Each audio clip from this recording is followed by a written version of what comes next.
grupo y yo hablaremos sobre la resolución número 449/2009 Lima, que es el caso de los recursos de nulidad interpuesto por la defensa técnica de la demandada Magali Medina Vela y el demandante Paolo Guerrero González. Y como ponente, la señora vocal suprema Elvia Barrios Alvarado. El abogado defensor de la demandada Magali Medina alega que la sentencia en materia de grado resulta nula porque el Tribunal de Apelación vulneró la garantía procesal constitucional del derecho a probar al adoptar la decisión por mayoría de declarar improcedente la nulidad deducida contra el testimonio del agraviado Paolo Guerrero. Ahora, el querellante Paolo Guerrero sostiene que debe declararse no haber nulidad en la sentencia de vista, pues los hechos incriminados se encuentran acreditados sin que los sujetos activos del delito hayan demostrado lo contrario, ni mucho menos que las pruebas de cargo que resultan siendo plenas e idóneas. Se incrimina también a Magali Medina, Ney Víctor Guerrero Orellana, ambos, por haber difamado a Paolo Guerrero a través de la prensa escrita y televisiva, atribuyéndole un hecho falso que atentó contra su honor, noticia que con posterioridad fue repetida a través de los diversos medios de comunicación social. Y por lo tanto, la sentenciada Magali Medina le impusieron 365 días de multa, equivalente al 50% de su haber diario a favor del agraviado Paolo Guerrero, y se le condenó a Ney Guerrero a la pena de 3 meses de pena privativa de libertad efectiva como autor del delito contra el honor, difamación, y a través del medio de comunicación social. Hablaremos sobre los decursos procesales de este caso. En primera vamos a resaltar que el recurso de nulidad que interpone la defensa técnica de la querellada contra la sentencia de Fojas 2617. También vamos a mencionar que en la sentencia el abogado de la querellada Magali Medina alega que en materia de grado resulta nula, ya que se ha vulnerado la garantía procesal constitucional por haber adoptado la decisión por mayoría. Igualmente que se efectuó una indebida valoración de la prueba y también se vulneró la garantía constitucional de legalidad penal.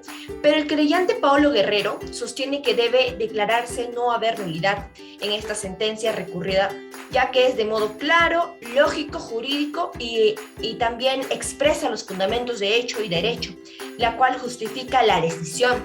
Se menciona que es importante evaluar si la conducta de la querellada se presenta en una causa de error de prohibición, como agravia el recurso de nulidad. Y en primera instancia, pues, impusieron la pena pecuniaria de 200 días de multa. Bien, vamos a hablar sobre la apelación. Acá el Tribunal de Apelación sostuvo que Ney Guerrero Orellano no participó del proceso, ya que él solo era un productor del programa en la cual está involucrada la querellada. También hablamos sobre que el querellante en el recurso de nulidad solicita el incremento de la pena, pero este resulta ser el Estado la cual debería solicitarlo y no la persona que es ofendida. Por los autos, acá vamos a hablar sobre la atipicidad de los hechos, que es objeto de acusación por la falta del elemento de tipo, y en su efecto de autos emerge que la querellada recurrió a la justicia constitucional vía el habeas corpus, así alegando la conciliación del derecho de prueba, y está obteniendo una resolución desestimada. Finalmente, en conjunto de todos los decursos procesales, se declara no haber nulidad. Habiendo desglosado o resumido los hechos más relevantes del caso en materia de análisis, ahora veamos cuál fue el principal problema jurídico que llevó a este caso a ser revisado en instancias superiores. Bien, la defensa técnica de la querellada Magali Medina Vela, al interponer el recurso de nulidad, alega que existe motivación insuficiente en la resolución que fue emitida en su contra, pues según ella, se le habría vulnerado su derecho a probar al no haberse admitido los testigos que ésta presentó. Y es que no debemos olvidar que uno de los principios o derechos fundamentales de las partes en un proceso es su derecho a probar, a presentar pruebas y que éstas sean debidamente valoradas por el juez antes de que éste se pronuncie sobre el fondo del asunto. Sin embargo, debemos analizar cómo sucedieron los hechos en el caso. Efectivamente, se presentaron los testigos, pero estos se hicieron vía proceso de habeas corpus, después de que el juez ya se había pronunciado sobre el fondo del asunto y después de que la resolución ya había adquirido la autoridad de cosa juzgada. Entonces, no se podían admitir a los testigos porque cuando una resolución o una sentencia adquieren la autoridad de cosa juzgada, es imposible que se vuelva a decidir sobre la misma. Adicional a este principal problema jurídico, quiero mencionar el problema relacionado al error de prohibición que se alega en la interposición del recurso de nulidad. Este se desvirtúa en razón de que la querellada llevaba trabajando en los medios de comunicación durante mucho tiempo. Entonces, ya debía tener de conocimiento de que es casi obligatorio verificar las fuentes de la información antes de difundirla, ya que de lo contrario se podría incurrir en un ilícito penal, tal como sucedió en el presente caso. Esos serían los principales problemas jurídicos que destacamos del caso materia de análisis. Ahora vayamos con algunas conclusiones o apreciaciones críticas sobre el mismo. Conclusiones arribadas en el proceso materia de estudios. Primero, en torno a la no admisión de los ofrecimientos testimoniales de la querellada, se fundan básicamente en que admitir y emitir pronunciamientos sobre nuevos agravios postulados con posterioridad a los expresados en el recurso de nulidad sería vulnerar el principio de preclusión y de igualdad.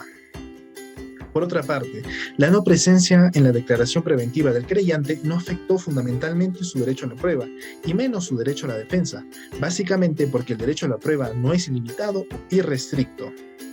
En torno a las pruebas difundidas en el programa periodístico y en la revista, para la Corte Suprema no corresponden a la verdad de los hechos, pues las fotografías relacionadas con el querellante no fueron tomadas en la madrugada, sino que fueron tomadas a la hora que lo indica sustentadas en las siguientes pruebas: la declaración testimonial de Fiorella Chiringuiño, los informes de Fridays Perú, los cuadernos de ocurrencia del Servicio de Seguridad de la empresa Cafemar y finalmente la falta de veracidad de la declaración del fotógrafo.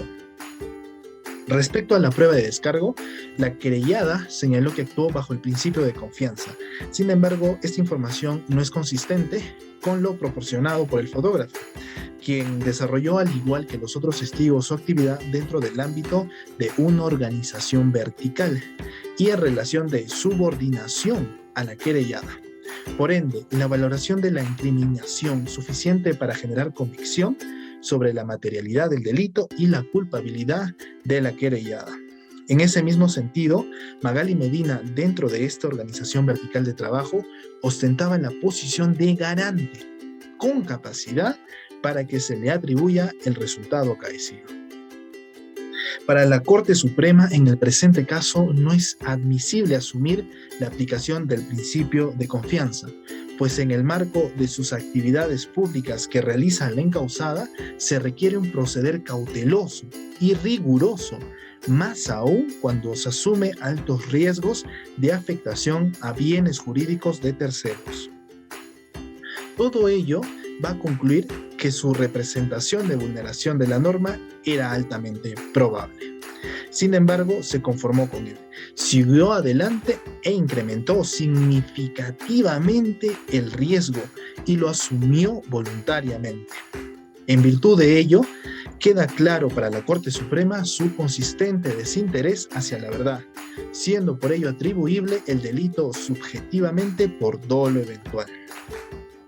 Finalmente, en relación a la absolución del querellado Ney Víctor Edgardo Guerrero, el Tribunal de Alzada estimó que su responsabilidad penal no se acreditó, pues no se dan las condiciones objetivas ni subjetivas para determinar que su conducta se subsume en el delito incriminado, puesto que el citado querellado no participó en el proceso de producción de la información.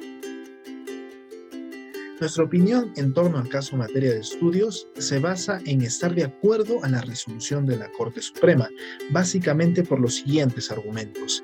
Se estableció y se esclareció los aspectos relacionados a la tipicidad y culpabilidad del delito de difamación, el cual fue cometido por la querellada, al igual que se estableció el pago de costas y costos del proceso. Segundo, se señaló cuáles son los aspectos a considerar en el pago de una multa.